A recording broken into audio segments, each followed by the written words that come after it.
Good afternoon. Welcome on this ConSteel webinar.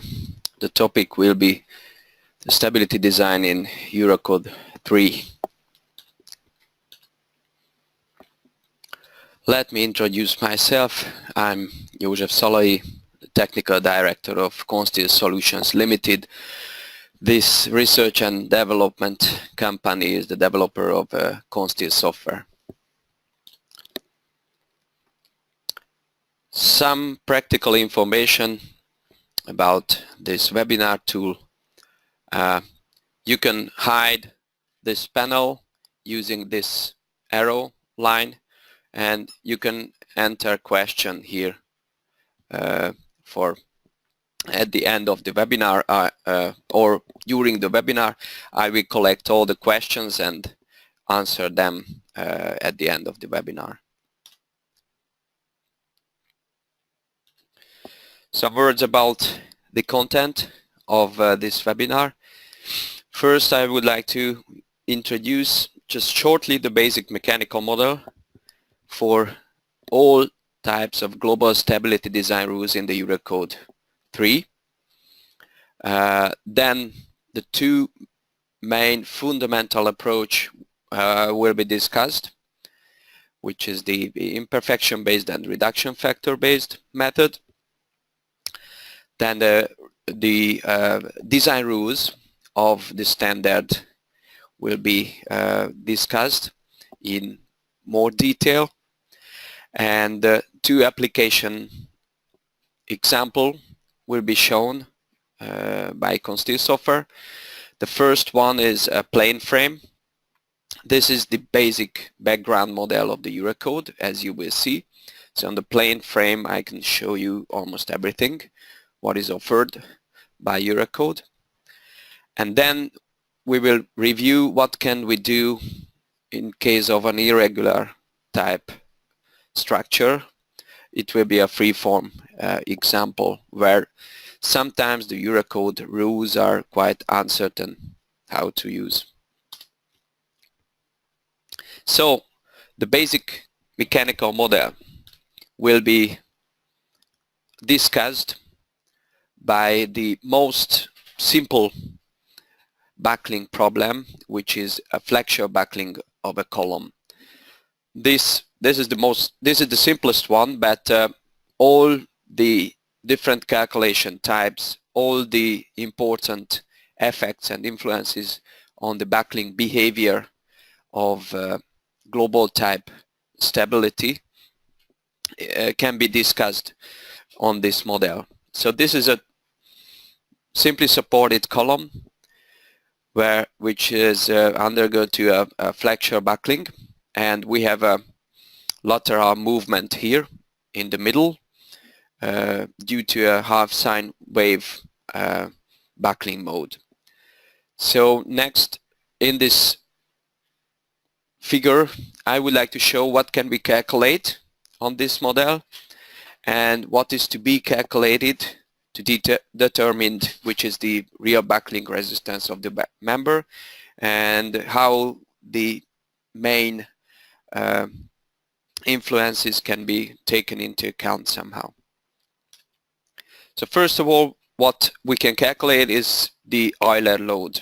This is the elastic critical normal force of that column, and this is independent of the lateral movement, of course.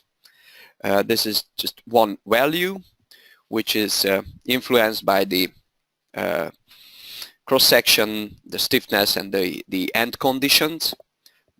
And the second one, what we can calculate is the plastic or any kind of resistance of the most critical cross-section, which is now the middle one.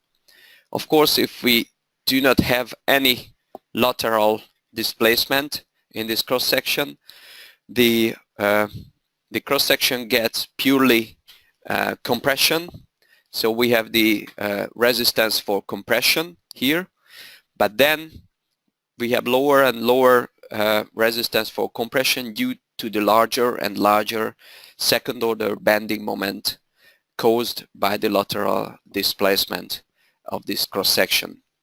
That's why this line takes that form, which decreasing by when we increase the lateral movement.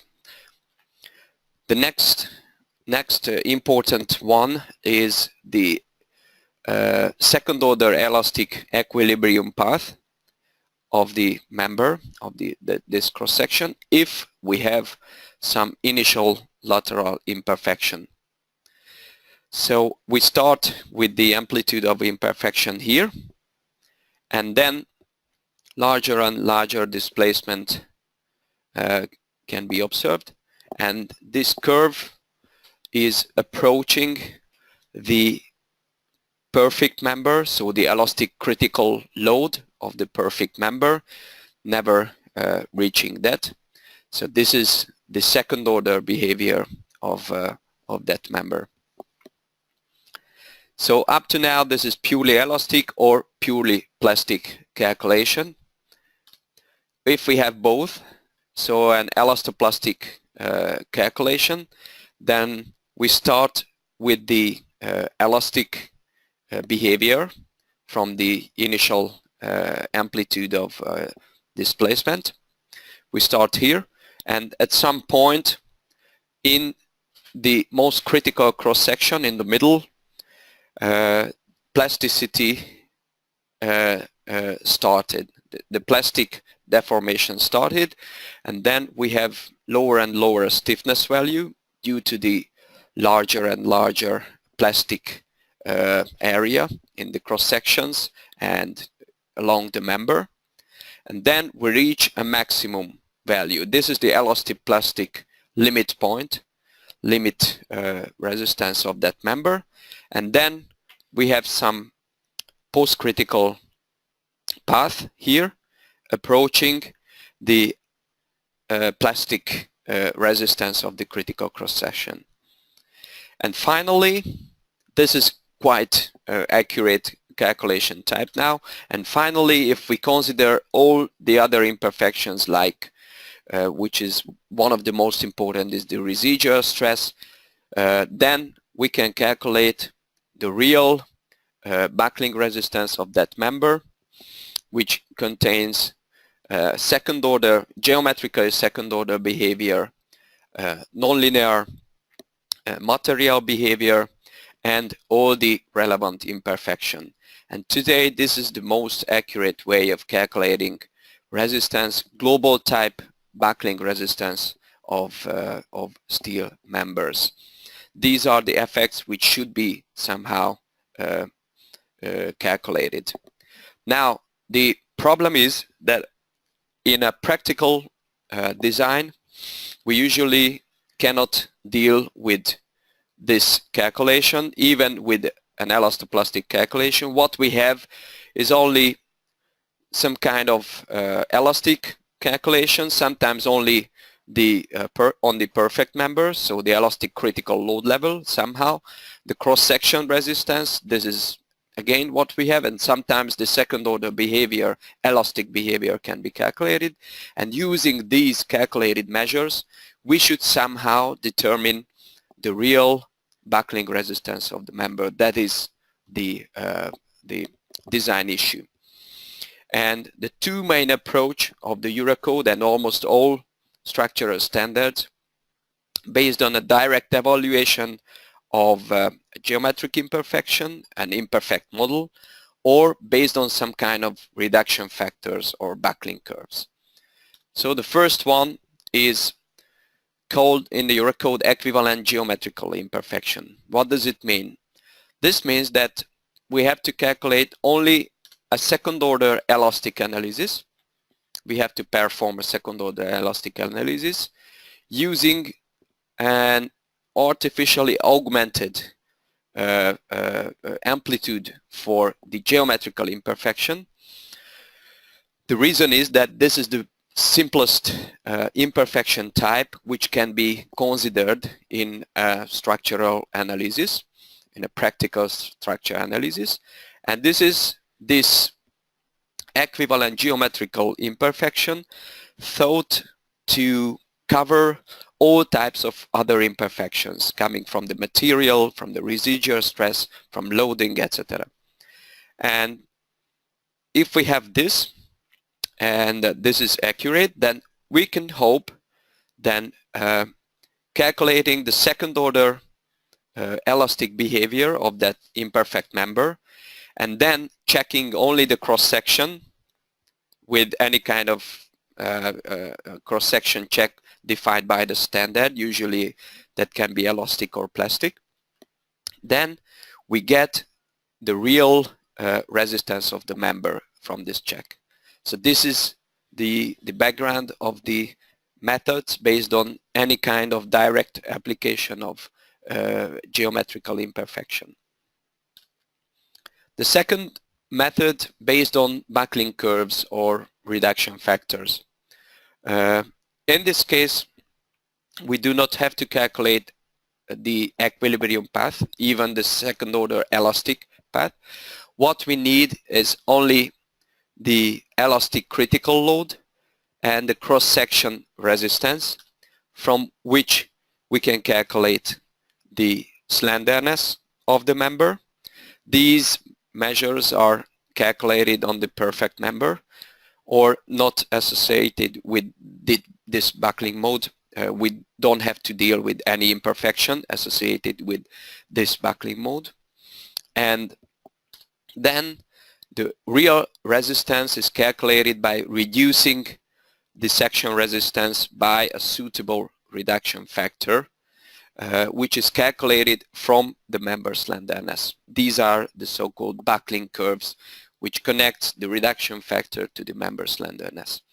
This is the most traditional way of thinking, engineering thinking, about buckling, but it should be noted that all the buckling curves in the Eurocode 3 are based on some kind of imperfect calculation, based on the Itron-Perry formulation. And the Itron-Perry formulation, the basic model for that formulation is an imperfect model. So basically the background of both methods are the same, an imperfect model and calculating the behavior of that imperfect model. Now some words about the rules in the Eurocode 3 for buckling design. What are the defined terms in the Eurocode which are used throughout the whole buckling chapters? First of all, it should be noted that the basic model of Eurocode 3 is a plane frame. All the terms which are used in the rules are in strong relationship with a plane frame, because it is very important in Eurocode to distinguish sway modes, global modes, or non-sway mode, member modes. And this is explained in the Eurocode using a plane frame model. And usually swaying mode can be calculated only in some kind of frame model. We can see later that if we have a freeform structure, for example, or a spacious truss, then we can have some kind of global buckling mode, which cannot be said that those are swaying mode. But anyway, the sway and non-sway modes are distinguished in the Eurocode, in which the sway modes are characterized by significant relative displacement of the member ends. That means that not only we do not have a deformation only along the member length, but we have displacement and the member ends at the nodes as well. And if we have moving nodes, we can say that this is some kind of sway mode, sway buckling mode. If we do not have, like here, then this is a non-sway mode, this is a member buckling mode. Further, Eurocode distinguish two types of buckling, in-plane buckling and out-of-plane buckling modes. This is also referring only to plane frames. If we do not have a plane frame, we do not have a plane at all. then we cannot distinguish in-plane and out-of-plane modes. So all of these are again refers to a plane frame. In-plane buckling is in a plane frame. This is a strong axis flexural buckling due to compression only. And this buckling mode is responsible for the second order increments in the in-plane bending moments. That's why this mode is strongly connected with the rules in the Eurocode which regularize the calculation of the analysis, global analysis of the frames, that second order or first order analysis is enough. So this is the in-plane buckling mode. This is usually a strong axis flexure buckling. Out of plane buckling mode can be any other type. So usually weak axis flexure buckling or flexure torsional, lateral torsional buckling due to compression and or strong axis bending moment.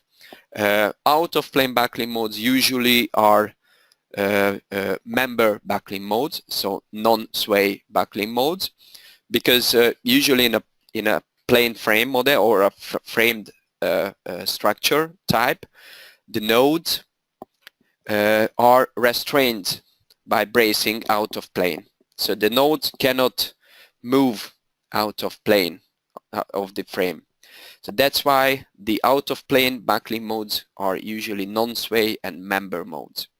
And the problem arises, what I mentioned, that if the structure type is something different than a plane frame, these terms can be meaningless, and we should somehow extrapolate the rules which are valid for plane frames.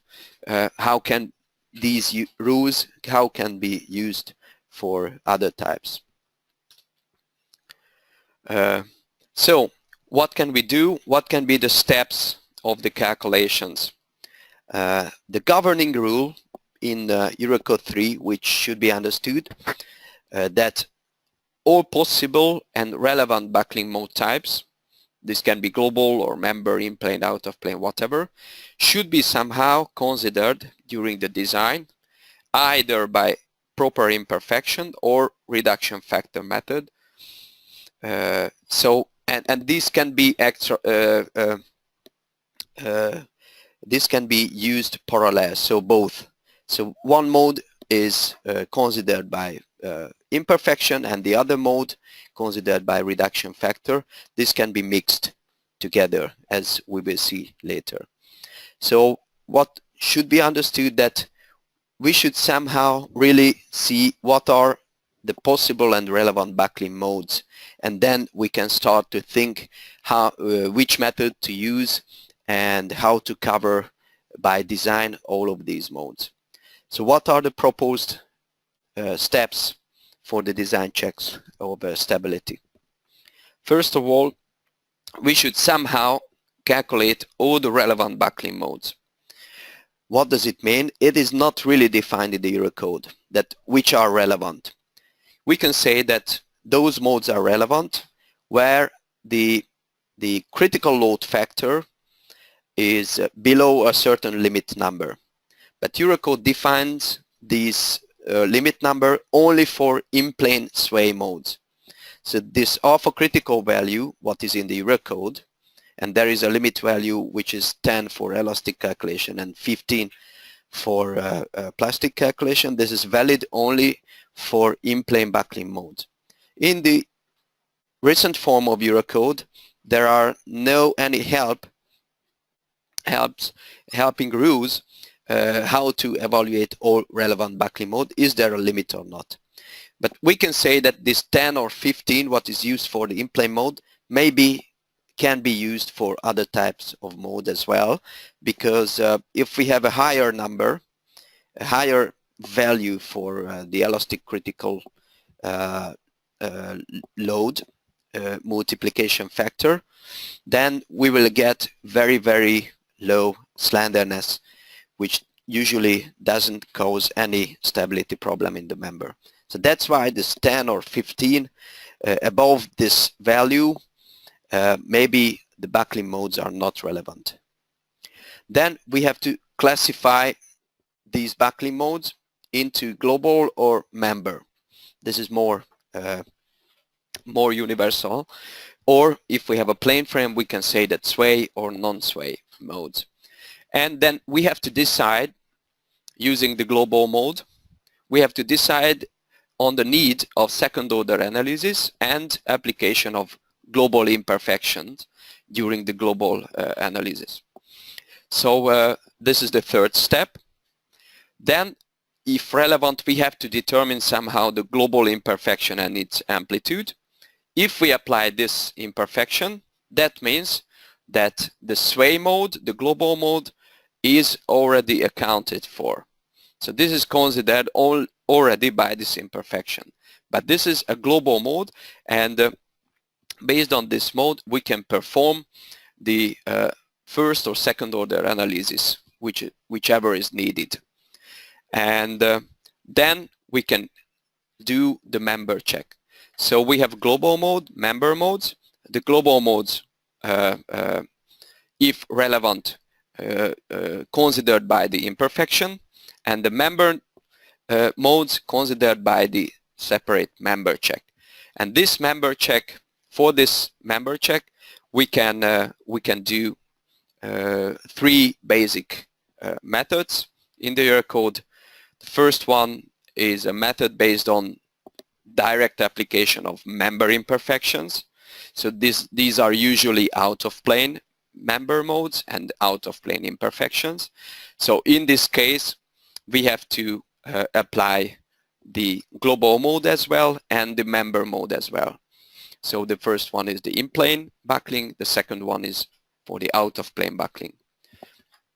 Then secondly, we can use the well-known member reduction and interaction factors for the design. This is the most traditional way of member design in engineering practice, based on the buckling curves and interaction factors. And the third one, third method, is based on relevant overall buckling mode. So then we check the members, but the member modes are coming from a global type buckling mode, and this is called general method in the recent Eurocode. This is quite new in the standard, but I think this is one of the most efficient way of calculation. So these are the methods. Now a little bit deeper these steps. So first, the global analysis and the choice on second order analysis and global imperfection, how it is ruled in the Eurocode 3. So what we have is relevant global mode. In the new Eurocode, this will be noted that this is of a critical sway. So there will be a new notation for that mode. This is global mode. We should somehow decide if we have relevant global mode or no. If we do not have relevant global mode, that means that the nodes of our structure are not moving, so we will not have considerable second order effect. That's why we can use first order analysis without any global imperfection. If we have some relevant global mode, we have to check if the associated elastic critical load level is higher or lower than 10 in case of elastic analysis. If this is higher than 10, so then again we can use the first order analysis without applying this swaying mode as imperfection. If it is lower than 10, then further we have to check that this critical value is lower than 4 or between 4 and 10. If it is between 4 and 10, so not lower than 4, then we have to calculate a second order analysis with a global imperfection only. But if the swaying mode is lower than 4, that means that the structure is very, very sensitive to this swaying mode and to the second order effect. Then we have to run a second order analysis with both the global and local imperfection. Local imperfection means that in-plane local imperfection along the member. So this is what is, this last rule is defined in the Eurocode a little bit strange way, not by that equation, but on rule considering the in-plane slenderness or in-plane member slenderness. But this is the same calculation. So these are the methods for which should be used for the global analysis: a first order without any global imperfection, a second order analysis with a global imperfection only, or a second order analysis with global and local imperfection. And these are the choices for the global analysis only. And based on the results of these analyses, we have to check further the out-of-plane member design rules, member stability by the three methods which are here a little bit more detailed discussed. So then on the member stability check, we have to decide these three methods. So the first one is based on member imperfection. This imperfection is not an in-plane member imperfection, which was used here, but this is an out-of-plane member imperfection together with the necessary in-plane imperfections. We have to say that there is a very limited application field for which complete regulations are available in the code. These are defined in these chapters, and the basic rules are only valid for flexure buckling, mainly in plane, but sometimes out of plane, flexure buckling mode of compression members. And these compression members has good values if we have simply supports only. If we have strange supports, so not simply supported, the compression members, then these rules are these amplitudes are not so good, and there are questions how to use. I will review it later in an example. So for other buckling modes like torsional, flexure torsional, lateral torsional, or any interaction, there are no exactly specified rules for the shape and amplitude definition. So this method for member check out of plane buckling, this method is not really deeply specified in the Eurocode, we can say. The second one is the method based on reduction and interaction factors and buckling curves. These are the most traditional way defined in these chapters of Eurocode. What should be noted that these methods in the Eurocode can be only applied for prismatic members, so not applicable for tapered or hinged members, only for prismatic members. And these methods are verified only on simply supported members with doubly symmetric cross sections. This means that if we use these methods for other support conditions, we have to properly define the buckling length, unrestrained length for lateral torsional buckling, moment gradient factors. Even for the interaction factors, we have to define a lot of restraining or swaying effects and parameters. So we have to take account for the different support. But this is the most traditional way. Sometimes this definition of design parameters, the buckling parameters, are not quite uncertain. And basically in those cases where the dominant out-of-plane buckling mode is, we cannot isolate somehow an equivalent simply supported member with buckling length only. I will show some examples.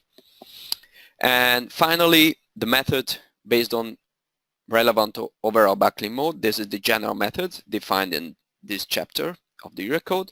This is a quite new and quite unknown for the practice. except the ConSteel users.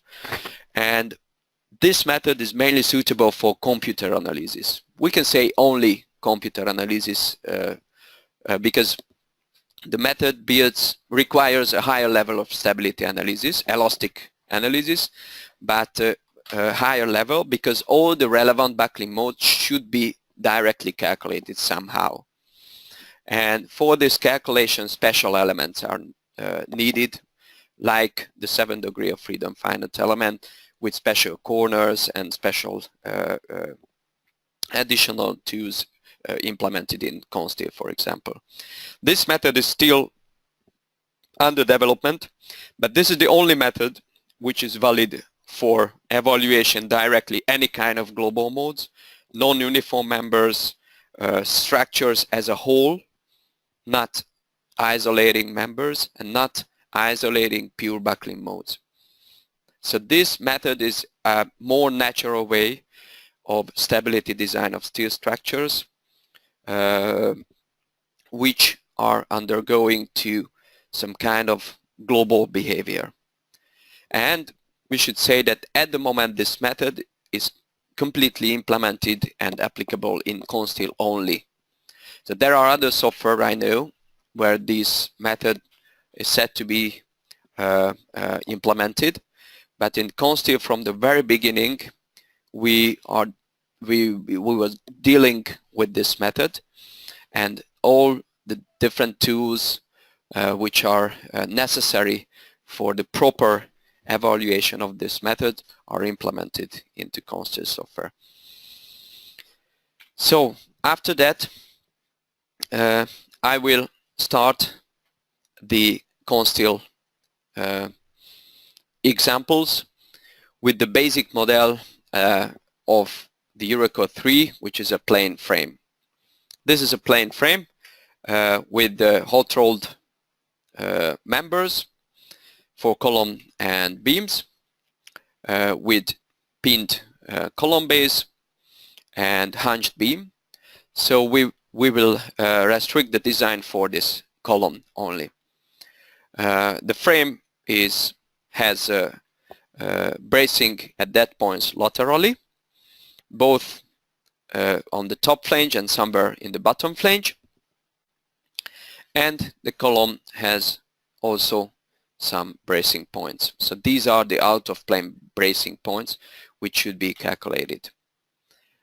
We have some usual loads, some self weight or roof weight, snow, and some wind load, and then we can start the analysis. First, we do not have any global imperfection, and we run first, second order backlink analysis and the backlink sensitivity analysis. And then we check the results.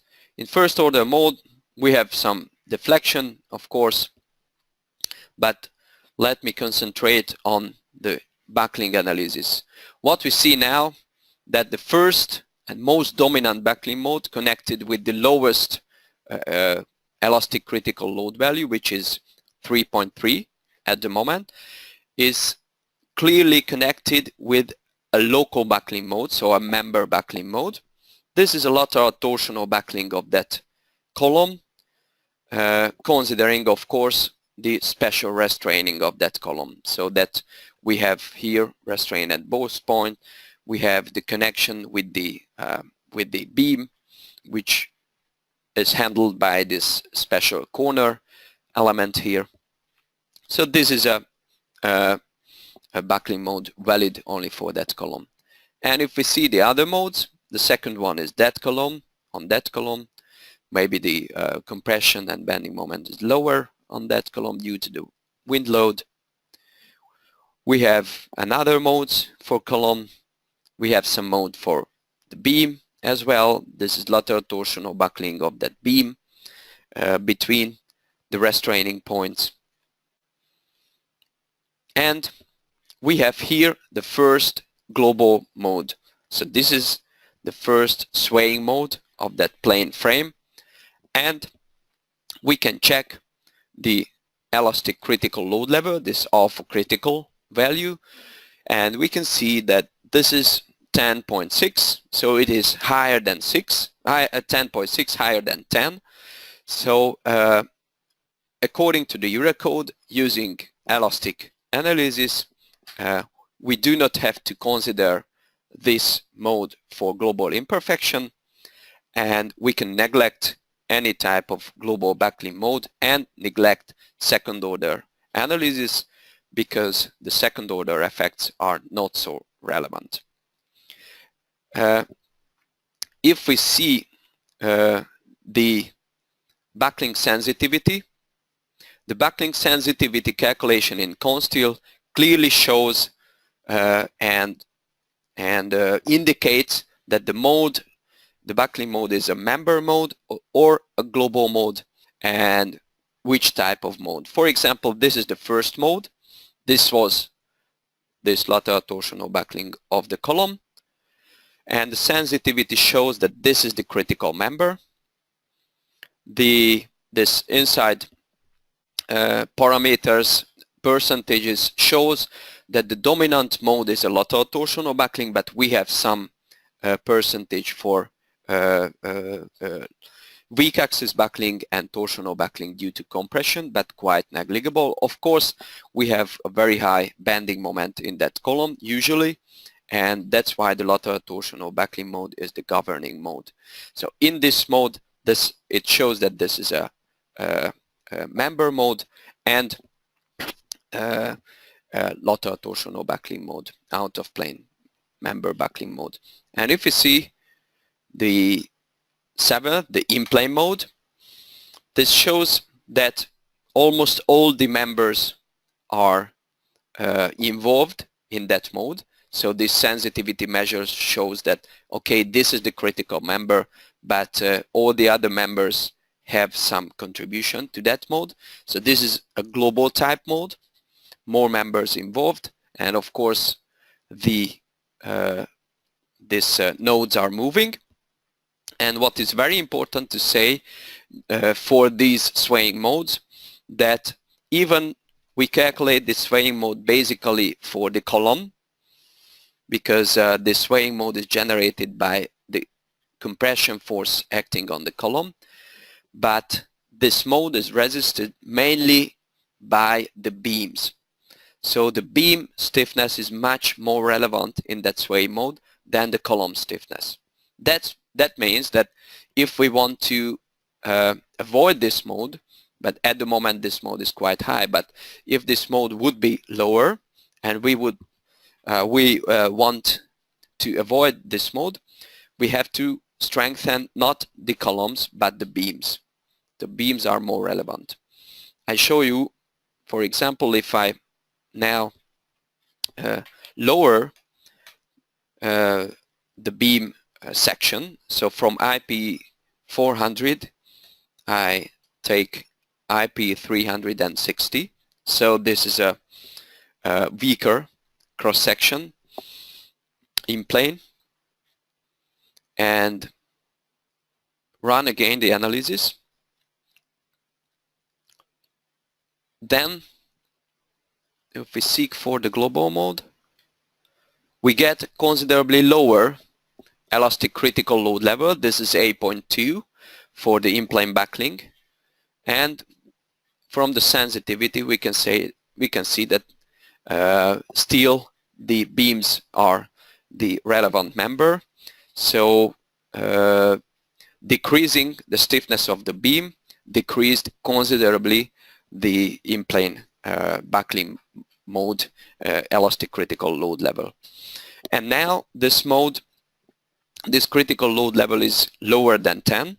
That means that we should apply this mode as a global imperfection. So we further do this, and we have to run second order analysis. At the moment, the second order analysis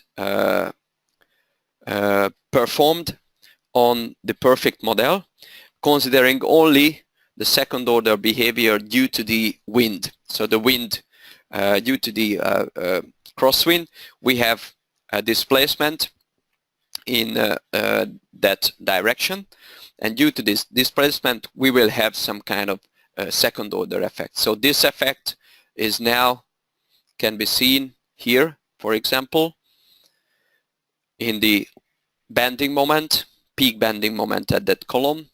For first order analysis we have 622, and for second order, considering only the wind load, it is 641.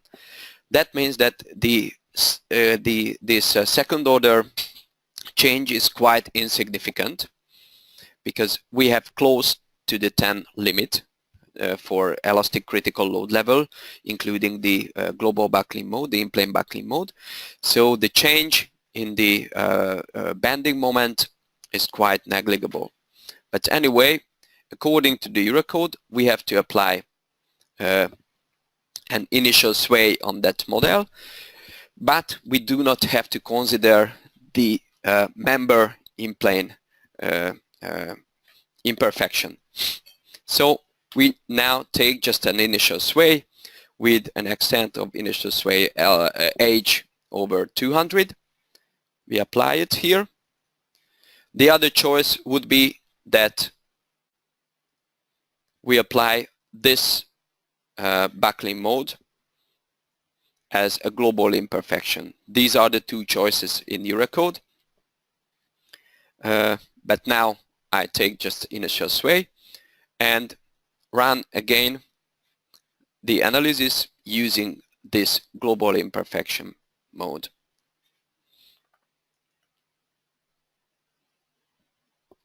And then we can check the change in the bending moment. We have this is for first order and for second order. So we can see that compared to the earlier values, we have quite similar values. So the change between the first and second order bending moment is not significant. We are a little bit below 10, so we should perform second order analysis, but that is exactly why the Eurocode say that if we have above 10 elastic critical load for in-plane buckling, this second order increase in the bending moment are completely negligible. So that example was just to show that how it works in ConSteel. Then we can say that this second order analysis with this global sway mode is appropriate global analysis according to the Eurocode, including the in-plane global modes, the effect of the global mode, and then we can now do the member checks based on these results. So first, let me do the member check based on the traditional way of Eurocode.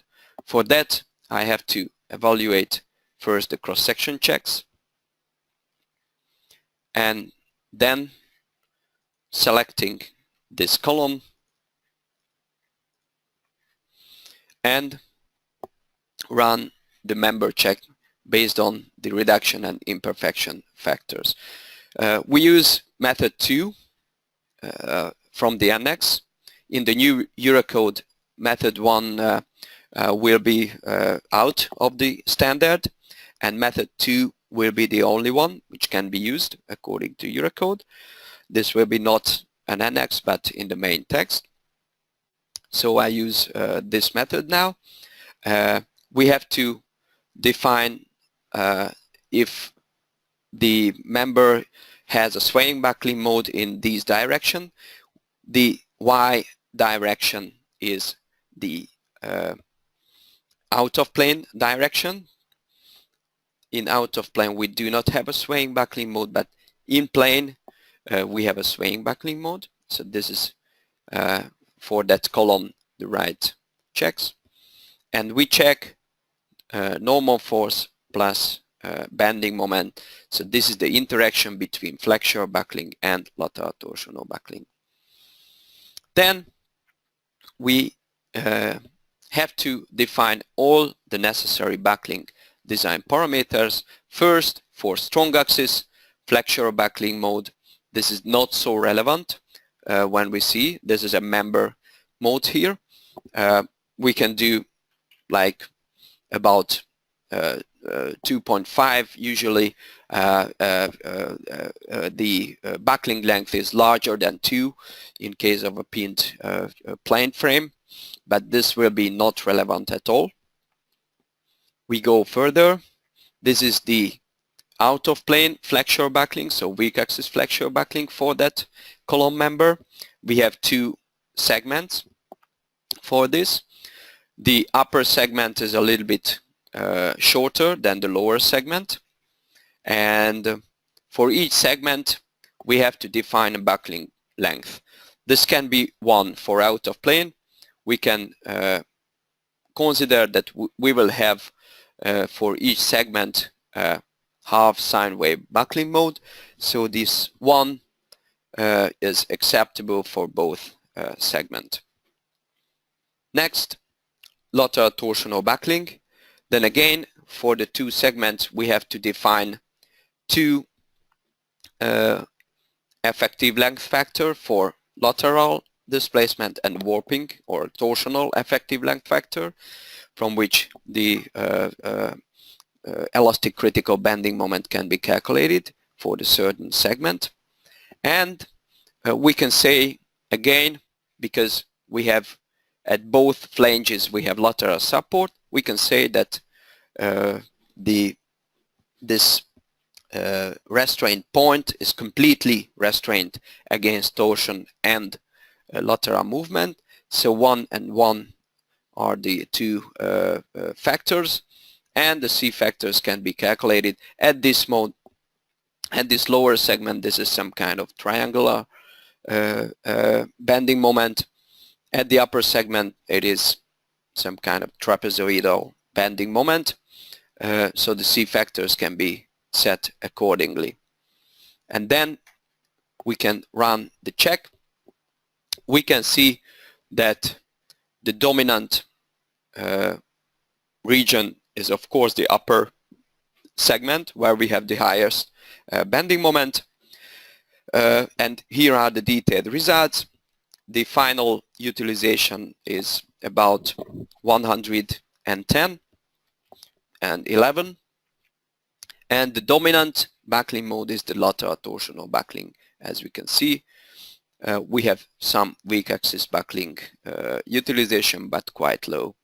So this is the dominant one, and this is the utilization. These values are based on the second order calculation of that frame. So this second order bending moment, including the second order effects from the wind and from the applied implane sway mode imperfections, and this is can be regarded as a final check for that column member. The second way of the calculation can be the general method for that member. So again, based on these results, we can do the general method check, where we can just check here and use the automatic function here, which automatically assigns for each member the most relevant buckling mode, and based on that buckling mode calculates the one single slenderness which is needed for the general method, and then we can calculate the utilization and see here the results. For that column, the general method gives almost the same as the member design method, so 112 percentage the utilization. We can check here that for each member which elastic critical load level is used for the determination of the for the calculation of the slenderness. For this column, of course, the first and dominant buckling mode used with the elastic critical load level of 3.2. This is this mode. and this is automatically selected by the software based on the sensitivity result. So this is the general method. For each member we can check the calculated slendernesses. We can see that for the beams the slenderness is very low, for the column also not too high, but we will have some kind of reduction, and that will have this result. So this is the general method. We can see that if we can calculate this mode, so we can calculate from the global model, for each member we can calculate the relevant buckling, out of plane buckling mode, and somehow in a complex model we can assign for each member the most relevant out of plane buckling mode, which can be done in ConSteel using this sensitivity calculation. Then this general method is a very, very efficient way of design compared to the member check method, because we do not have to define any additional parameter. All the parameters are coming from the calculation, from the global calculations, and using the relevant buckling mode, the good member slenderness can be calculated, and that creates a fully automatic way of buckling check for these members. So this is the second way of member design for this plane frame column. And the third way is the direct application of member imperfection, so out of plane member imperfection. How can we do that? Officially, according to the Eurocode rules, if we have this type of mode, it is quite difficult to say that we can use this for imperfection, because it is quite difficult to determine the appropriate amplitude. Because for the amplitude we need an equivalent member length.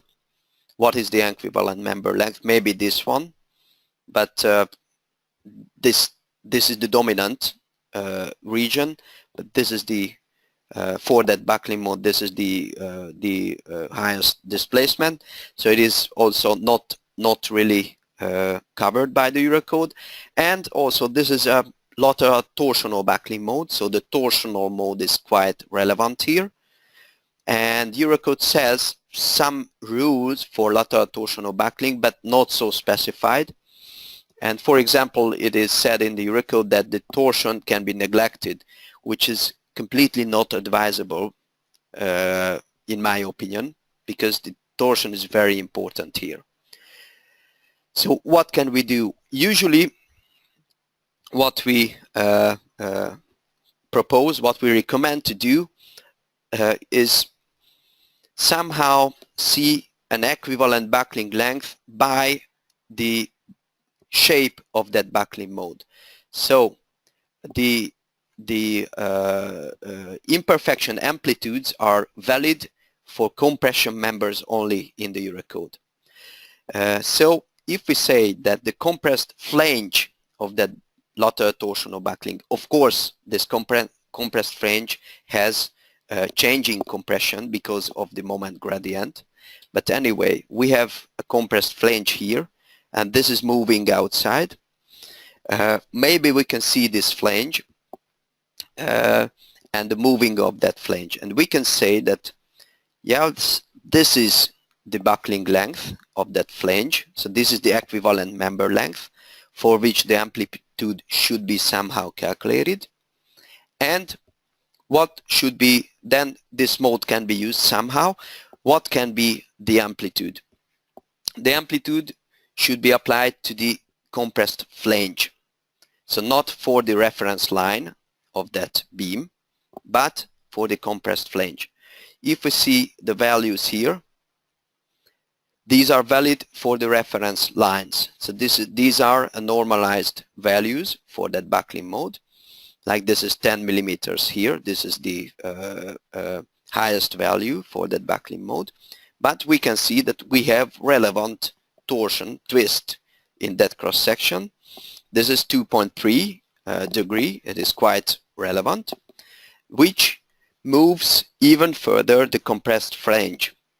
So what we can say usually, that twice of the amplitude measured on the line can be relevant for the compressed flange. So if we apply this eigenshape for global imperfection or member imperfection,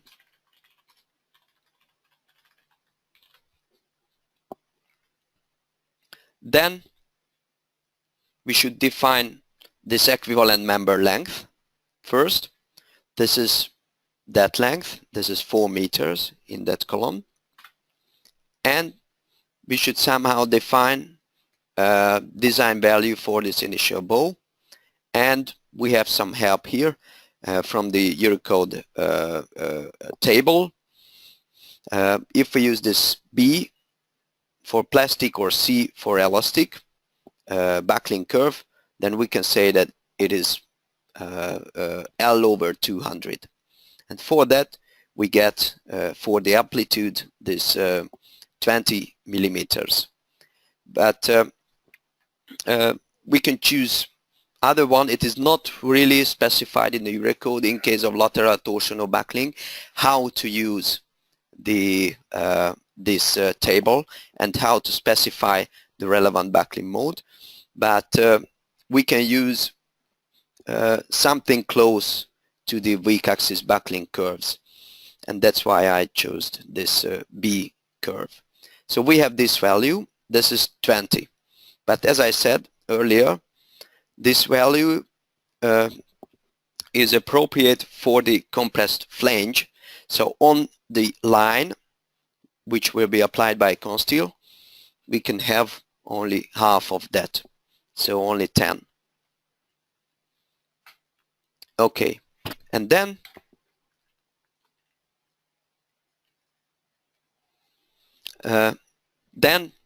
we can calculate again using this member imperfection mode, but we should choose to use the sway mode or the member mode.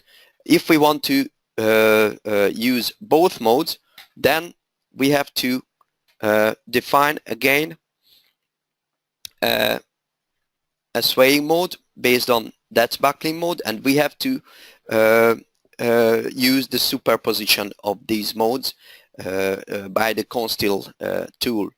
So I define this mode also inside this imperfection group, and with the L over 200 value or H over 200, the height is now 7.2, and the 7.2 over 200 is 36 millimeters. And since it is a inplane simple backlink mode without any torsion, we can use this value for the displacement of the nodes. Okay, and then we can see here that in that group we have these two modes.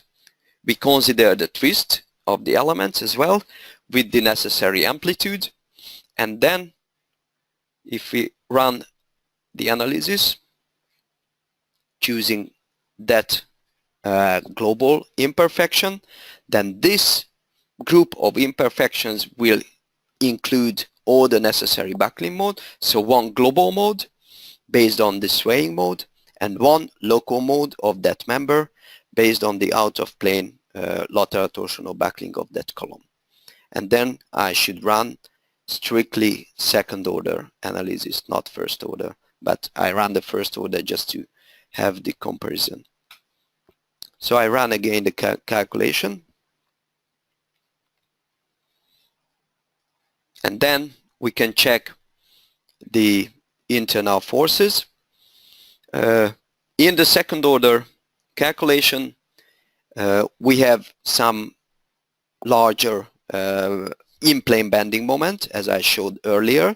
So this is this 646. But what we have more is the out of plane bending moment due to the application of the out of plane member mode. So we have mz in that column with these peak values, and we have b moments as well with these peak values. The corner region is not accounted for, and of course in the beam we have the necessary continuation of that b moment value. So we have these b moment and weak axis bending values, and then together with these second order additional effects we have to run only the cross-section check based on the second order elastic analysis, and that will gives us the final utilization if we see the conservative interaction resistance of the member, and that will gives us the final utilization of that column. And we can see that the amplitude was maybe right because we get very similar values here. Not that, okay, this value is for the beam, but this is for the column. Quite similar value, not as similar that here, but quite similar value as earlier we get with the general method and the traditional member design method. So using the backlink check for this column, we get similar value applying this special amplitude, which was somehow extrapolated from the Eurocode rules. So it is not really specified by the Eurocode, but if we can find some kind of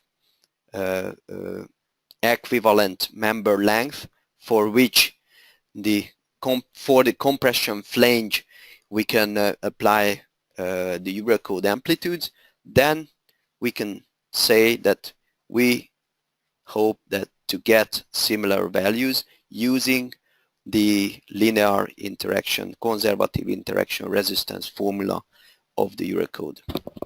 So this was the example for the basic model of the Eurocode, which is a plane frame, how to decide on the global analysis, decide on second or first order analysis, decide on the in-plane sway mode and imperfections, applying or not, how to account for the second order effect, and based on the correct global analysis, how to calculate the final member checks, final member backlink resistance, including all the global and local effects as well. So the sway and out of plane effects.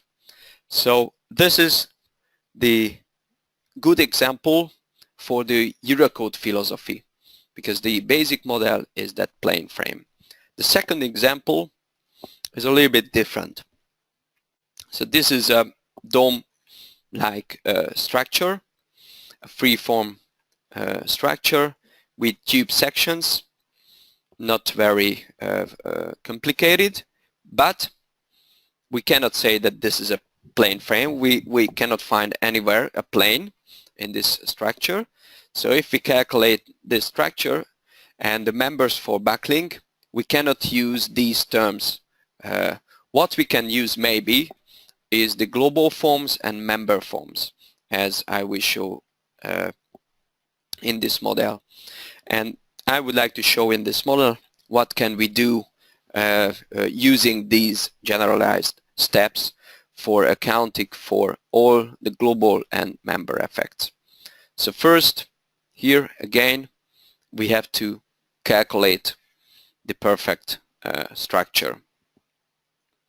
So I run the analysis. We have some loads, some self-weight and some snow loads, some wind.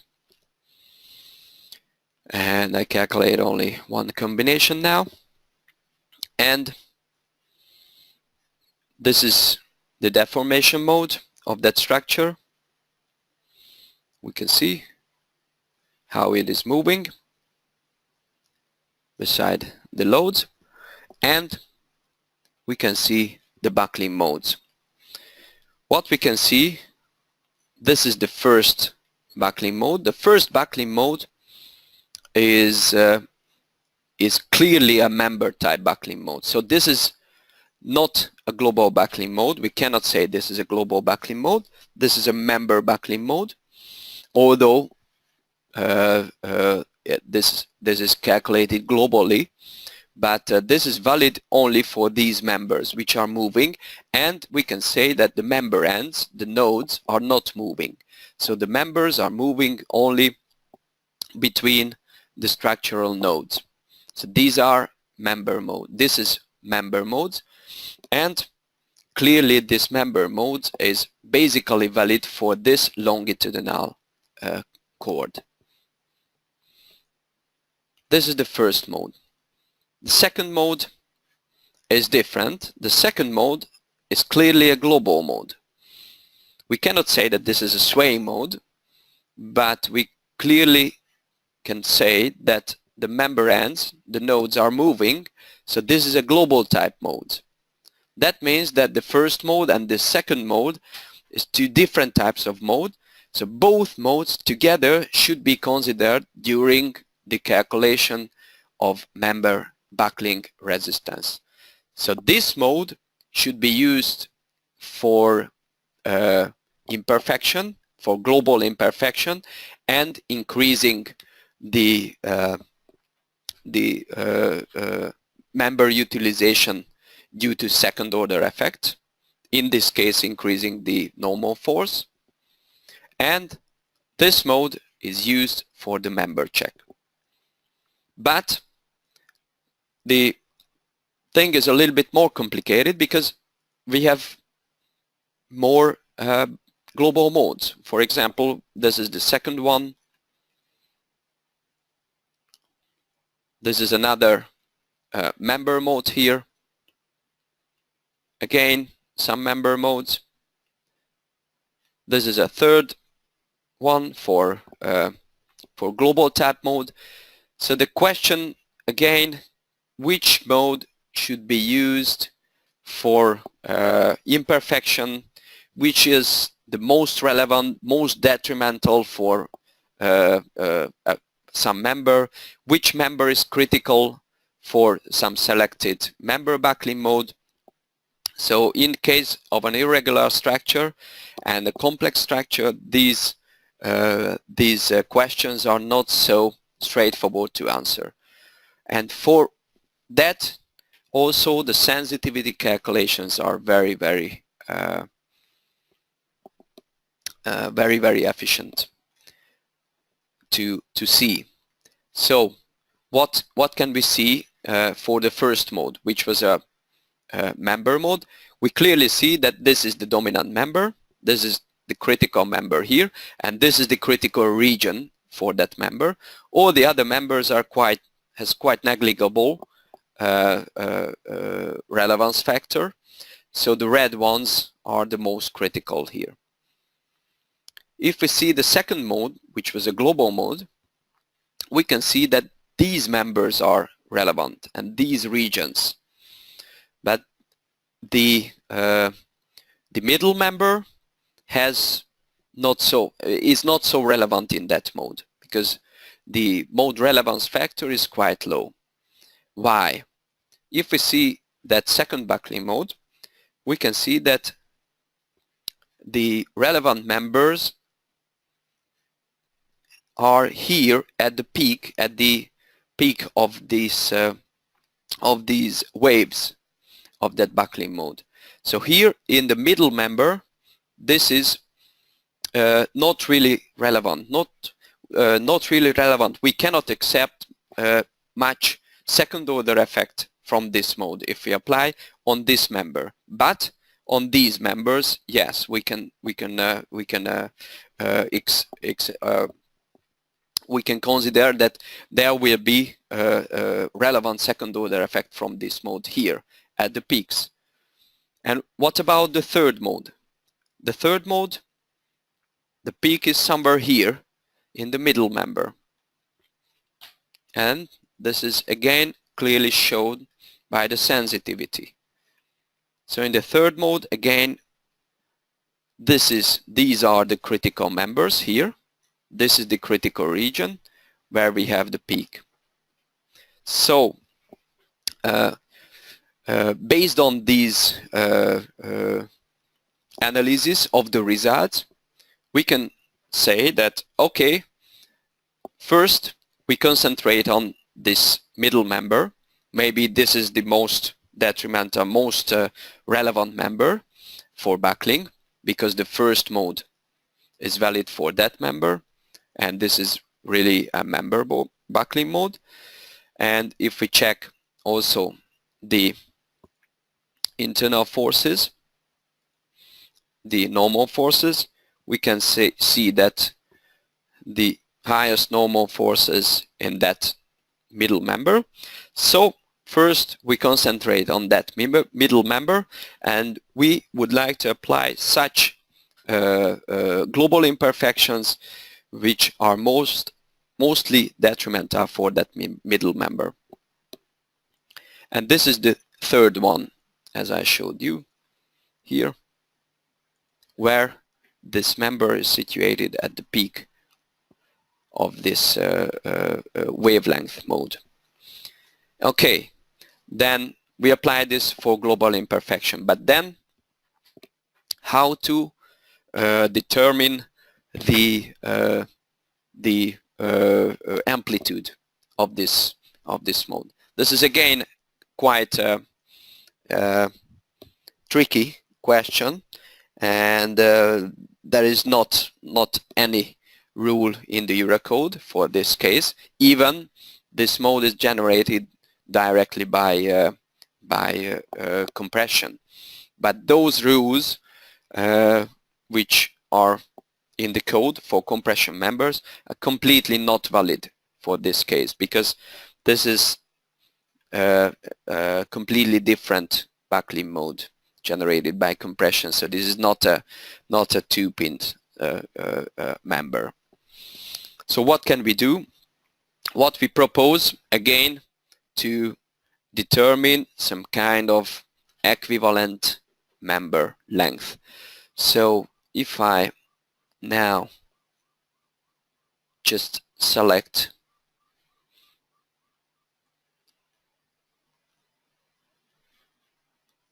a portion of that structure and see this mode, we can see here clearly the wavelength, and maybe we can see that between these 2 points, we have one wavelength.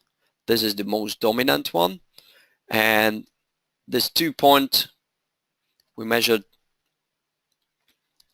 here.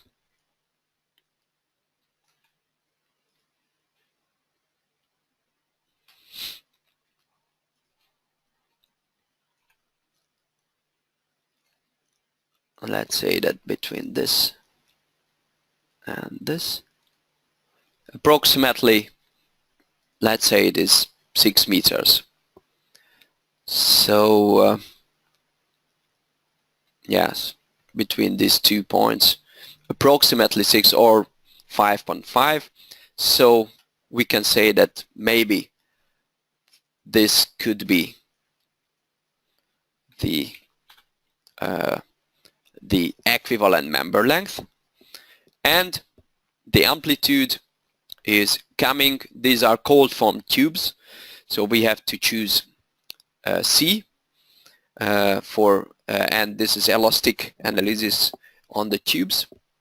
So we choose this C buckling curves, so L over 200, and then we get this 27 millimeters for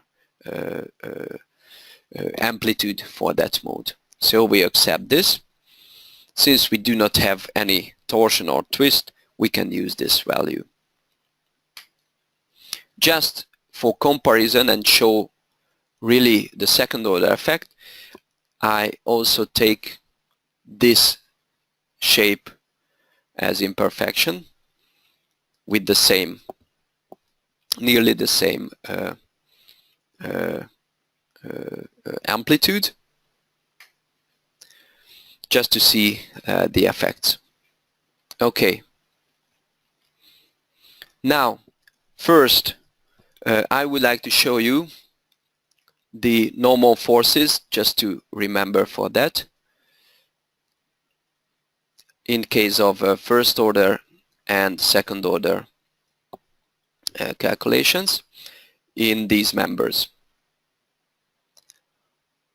So in the middle member, for first order calculation, we have 627. Here it is lower now, 520. And in these members, we have 360 and 300. So this is the, for that load combination, this is the first order loads. If we see the second order loads without any global imperfection, we can see some effect even from this second order behavior, because we have some deflection and we have some second order effects. So there is an increased value of 680 and increased value here as well, 380 and 320 compared to this first order, 360, 300 and 627. So these are the second order result without any imperfection. If I go now to the imperfection, global imperfections, and apply the third shape here with this calculated imperfection, only the third shape, and apply this here, what can we see? There will be new second order results. The first order result will be the same, but for second order result we will have some different. And what we can see, that in the middle bar we have lower second order internal force, and that is strange because we wanted to increase the normal force in that bar because of this global imperfection. And what is the reason for that? The reason is that the deflection naturally push down this member. So this is the deflection according to the loads. And now the applied imperfection, this is this third one, has another direction for the movement. So here the peak value. So we have to apply this form but with a negative sign. And that will be in accordance with the first order deflection, and then we can expect that all the second order effects will have the same sign and will increase really the load in that member. So that's why it is very important always to consider not only the shape and the amplitude, but finally the direction of the imperfections as well. Because with a wrong direction of the imperfection, we can even decrease the member loads, second order member loads. So I take it with a negative sign. So that will cause in this direction. So again, an additional deflection. And if I go to the second order, so this was earlier, and I run again now.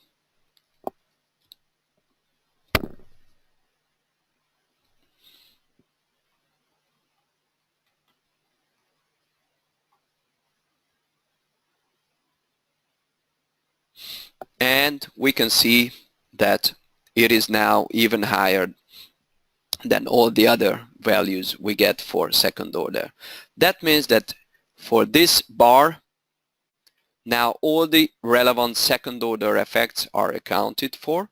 We account for the second order effect coming from the first order deflection, accounted for the second order effect from any relevant global type buckling mode, which is that one, lower than 10, 8.8. And what we need more is the member check for that type of buckling mode, and this can be done easily by the general method. So based on the increased second order member forces and based on that buckling mode as member mode, we can check this bar for both effect, the global effect and the member effect as well. We just have to run the analysis on the second order elastic results, both cross-section and buckling check based on the automatic sensitivity calculation as earlier, and then we get the result for that member. We can see that it is higher than 100%, so it is not really adequate, but anyway, this is the highly utilized member here at this region. And if we see for this member, for the member check, the program automatically specified the 7.78 critical value, which is really connected with the member buckling of that bar. So this was an example how to consider the Eurocode rules, which were originally developed for plane frames, having in-plane sway modes or non-sway modes and out-of-plane member modes. How can these rules somehow be extrapolated to any kind of different types of structure, where we maybe can distinguish global and member buckling modes? How can we somehow apply the global modes for imperfection and use the general method for the member buckling design? So these were the two examples for using the ConSteel tools, and this is the end of the presentation, and I would like to draw your attention that you can find us in our website, or you can follow us in Facebook, YouTube, blogs and LinkedIn as well. On Facebook and LinkedIn we will always have all the updated news and updates about the software, the developments, the webinars, etc. On this blog we have several very interesting posts, not only on how to use ConSteel, but how to design with ConSteel for Eurocode in the right way, in the efficient way. And you can contact us by email and phone as well. I thank you for your attention, and we welcome you on our next webinar next week. Also, all of these will be recorded and available on YouTube. Thanks for your participation. I hope it was a good time for you and understandable and useful what I presented, and I hope to see you as our users. Thank you very much. Bye bye.